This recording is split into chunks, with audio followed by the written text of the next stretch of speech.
হরে কৃষ্ণ, রাধে রাধে। সবাই কেমন আছেন? আশা করি ভালোই আছেন। তো উত্থান একাদশীর পরে আবারও একাদশী চলে আসলো। এই একাদশীর নাম উৎপন্না একাদশী। অঘ্রাণ মাসের কৃষ্ণপক্ষিয়া এই একাদশী অত্যন্ত মাহাত্ম্যপূর্ণ। আপনারা প্রত্যেককেই এই একাদশী ব্রত অত্যন্ত নিষ্ঠার সঙ্গে পালন করবেন। তো এই একাদশী আগামী 27শে নভেম্বর বুধবার। এই একাদশী ব্রত মাহাত্ম্যটি আমি আপনাদের সামনে পাঠ করে শোনাচ্ছি। অর্জুন বললেন, হে দেব, অগ্রহায়ণের পুণ্যপ্রদায়ী কৃষ্ণপক্ষের একাদশীকে কেন উৎপন্না বলা হয় এবং কি জন্যই বা এই একাদশী পরম পবিত্র ও দেবতাদেরও প্রিয়, তা জানতে ইচ্ছা করি। আপনি কৃপা করে আমাকে তা বলুন। ভগবান শ্রীকৃষ্ণ বললেন, হে পৃথাপুত্র, পূর্বে সত্যযুগে মূর নামক এক দানব ছিল। অদ্ভুত আকৃতি বিশিষ্ট সেই দানবের স্বভাব ছিল অত্যন্ত গোপন। সে দেবতাদের ভীতিপ্রদ ছিল। যুদ্ধে দেবতাদের এমনকি স্বর্গরাজ ইন্দ্রকে পর্যন্ত পরাজিত করে স্বর্গ থেকে বিতাড়িত করেছিল। এইভাবে দেবতারা পৃথিবীতে বিচরণ করতে বাধ্য হয়েছিল। তখন দেবতারা মহাদেবের কাছে গিয়ে নিজেদের সমস্ত দুঃখ সবিস্তারে জানালেন। শুনে মহাদেব বললেন, হে দেবরাজ, যেখানে শরণাগত বৎসল জগন্নাথ গরুধ্বজ বিরাজ করছেন, তোমরা সেখানে যাও। তিনি আশ্রিতদের পরিত্রাণকারী, তিনি নিশ্চয়ই তোমাদের মঙ্গল বিধান করবেন।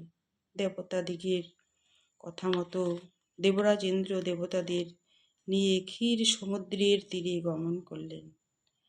জলে শায়িত শ্রী বিষ্ণুকে দর্শন করে দেবতারা হাত জোর করে তার স্তব করতে লাগলেন। স্তুতির মাধ্যমে নিজ নিজ দৈন্য ও দুঃখের কথা তারা ভগবানকে জানালেন।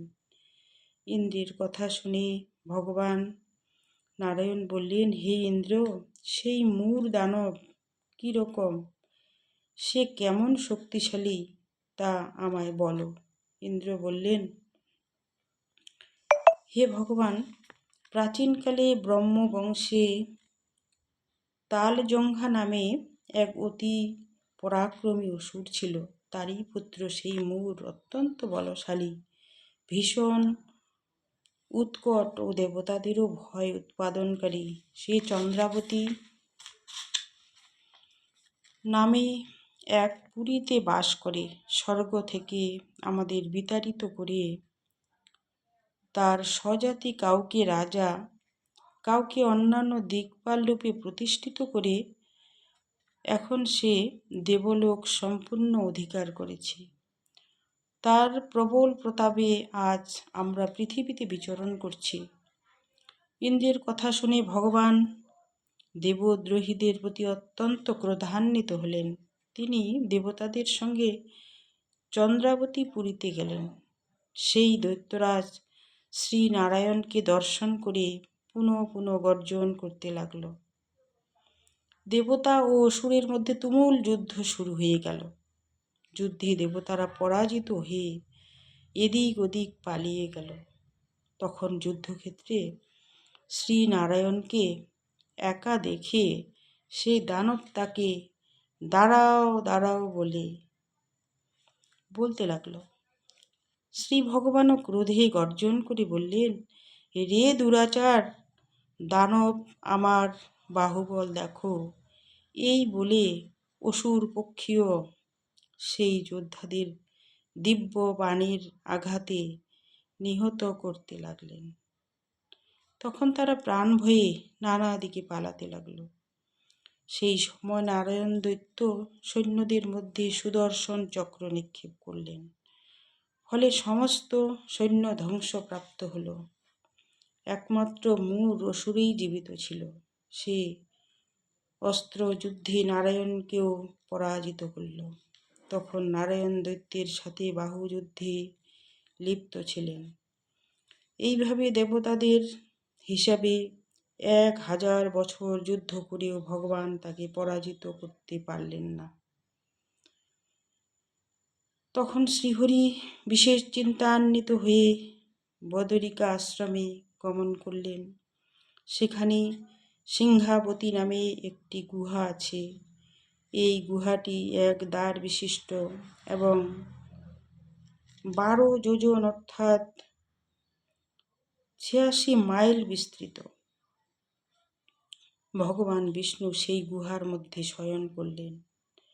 সেই দৈত্য তার পিছন পিছন ধাবিত হয়ে গুহার ভিতরে প্রবেশ করল। সে বিষ্ণুকে নিদ্রিত বুঝতে পারল। অত্যন্ত আনন্দিত হয়ে ভাবতে লাগলো, আমার সাথে যুদ্ধে পরাজিত হয়ে বিষ্ণু এখানে গোপনে শুয়ে আছে। এখন আমি তাকে অবশ্যই বধ করব।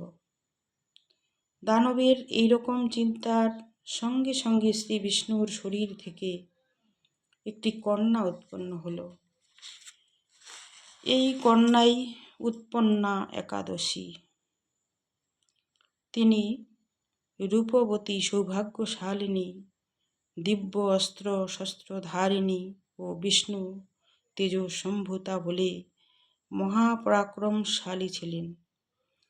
দৈত্যরাজ সেই স্ত্রী রূপিণী দেবীর কাছে তুমুল যুদ্ধ শুরু করল।